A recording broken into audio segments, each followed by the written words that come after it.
My name is David. I live in the United States. I live in a small city with tall buildings and busy streets. I have a good job.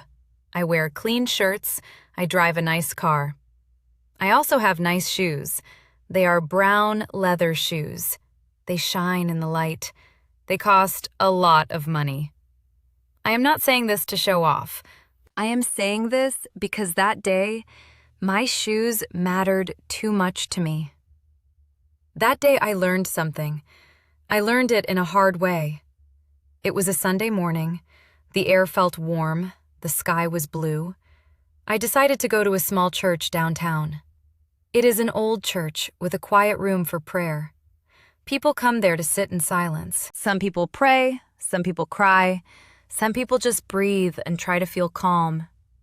This church has a sign near the door. The sign says, "Please remove your shoes in the prayer room. The floor is old wood.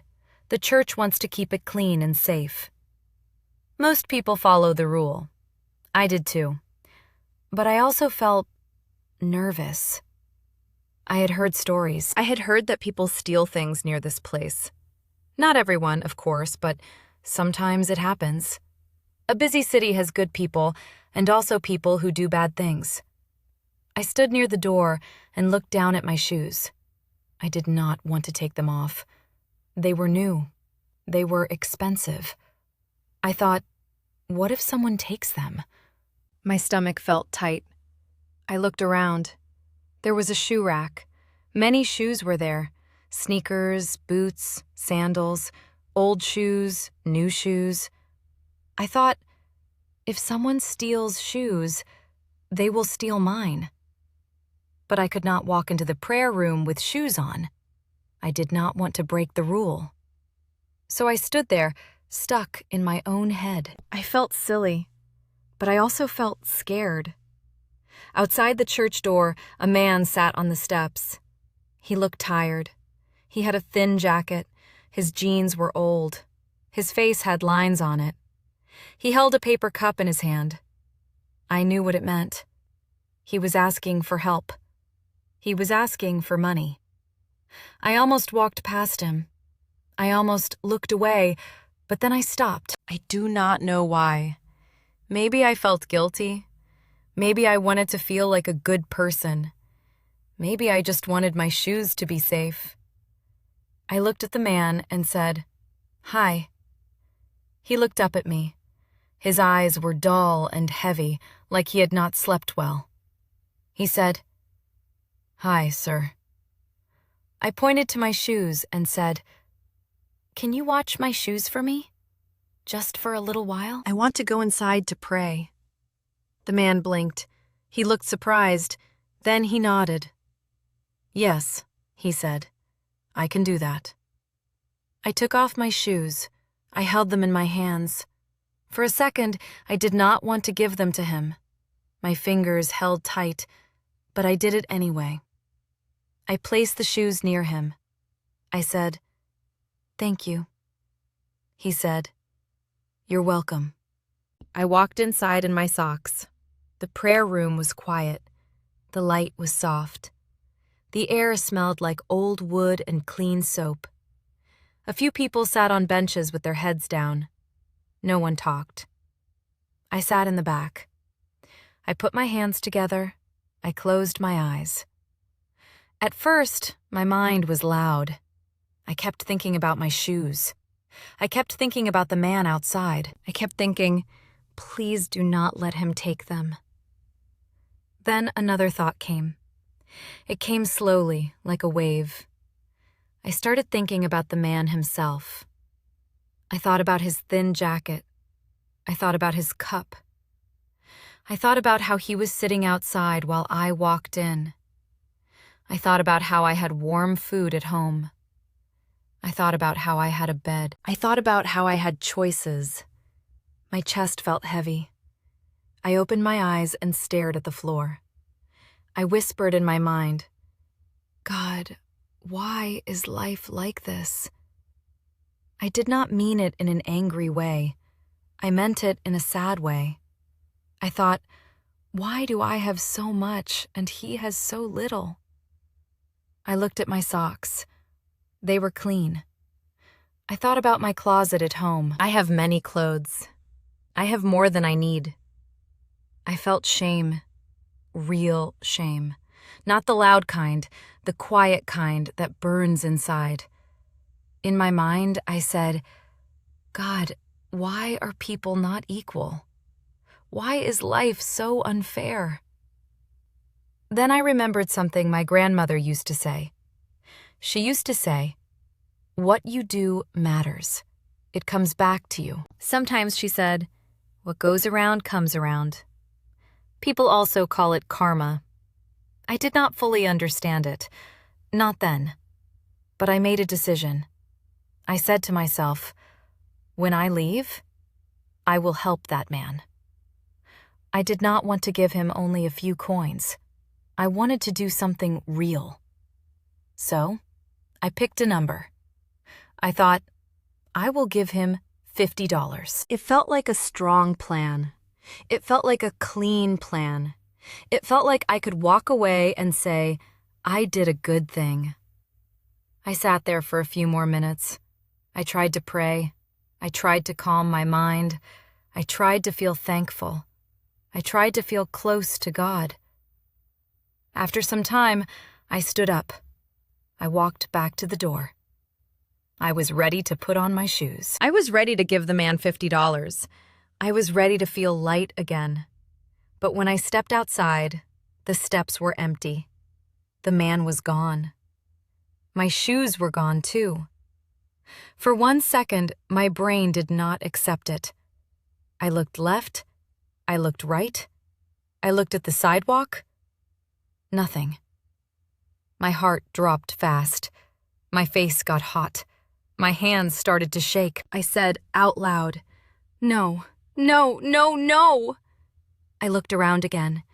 I thought, maybe he went to the corner. Maybe he went to the bathroom. Maybe he is coming back. I waited 1 minute, 2 minutes, 5 minutes. People walked past me. Cars passed. A bus stopped and moved again. The city kept going like nothing happened. The man did not come back. That is when I knew he took them. I felt anger, sharp anger. I wanted to run after him, but I did not know where he went.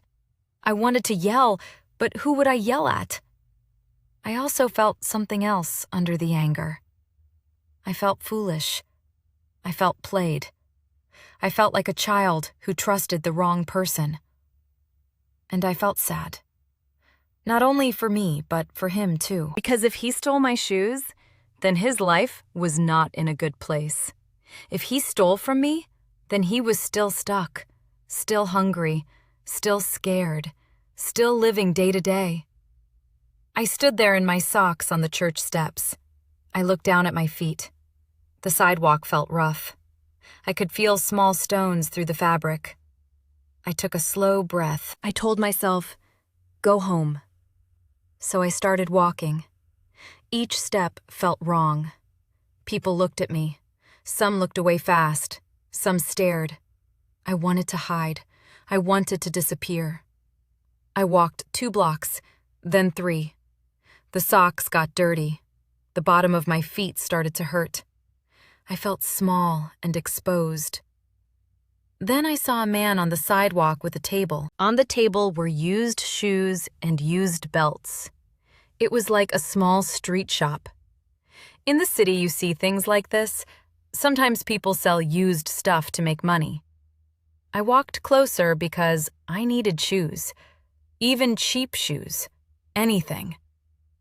As I got close, I froze. On the table, I saw my shoes, my brown leather shoes, the same small scratch on the left toe, the same dark lace, and the same shape. For a moment, I could not move. My mouth went dry. My stomach turned.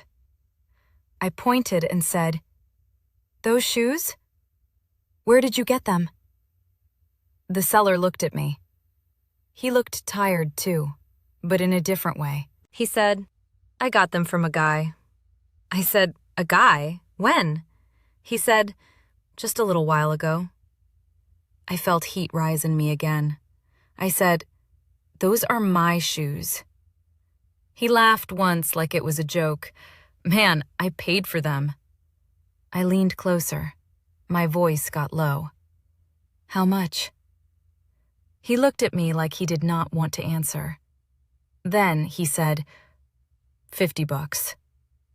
50. The same number I had in my mind, the same money I planned to give. My anger stopped. Not fully, but it changed. It turned into something cold and strange. I stared at my shoes. I did not touch them. My hands felt heavy. The seller said, "You want them or not?" I did not know what to do. I could call the police. I could argue. I could fight for them. But I also knew the truth. I did not have proof. I did not have a receipt with me. I did not even have my phone in my hand. And deep inside, something else was happening. I was hearing my grandmother's voice in my head. What you do matters. It comes back to you. I whispered, 50. The seller said, "Yeah, 50. I stepped back. I looked up at the sky for 1 second. I felt a sting in my eyes. I wanted to cry, but I held it in. I did not buy the shoes. I turned around and kept walking toward home, still in socks, still hurting. But now my mind was louder than my feet. I kept thinking about that man on the church steps. He watched my shoes. He said, yes. He looked me in the eye. Then he took them and left. And I kept thinking about the money. In my heart, I knew something. He was going to get $50 from me that day, one way or another.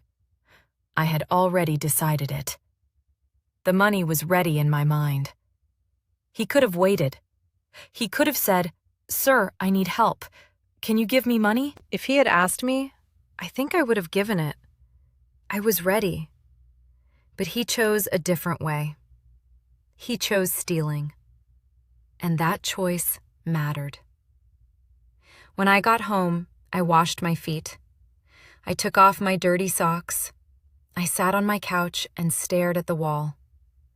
I felt many things at the same time. I felt stupid. I felt angry. I felt sad. I also felt awake, like I saw something I did not want to see before. That night, I prayed again, not in a church, in my living room. I said, "God, I think I understand a little." I did not say, "Make me rich. I already had enough." I said, "Help me be kind, but also wise." I also said something I did not expect to say. I said, "Please help that man too," because I did not want him to stay a thief. I did not want him to live like that. I did not want him to keep hurting people and also hurting himself. In the days after, I bought a cheaper pair of shoes. I went back to work. Life went on. But my heart was different. Now, when I see someone asking for help, I do not only think, will they trick me? I also think, what pain are they carrying? But I also remember this. My actions matter. Their actions matter too. Two people can want the same thing. Two people can need the same thing. But the path they choose can be clean or it can be dirty. That day I planned to give $50. The man got $50 anyway, but he got it with a bad act. And bad acts do not stay small forever. They grow. They follow you. I learned a lesson in a strange way. Not everyone is equal. Not everyone starts in the same place. Life is not fair. But choices are still real. Kindness is still real. And what we do today can shape who we become tomorrow.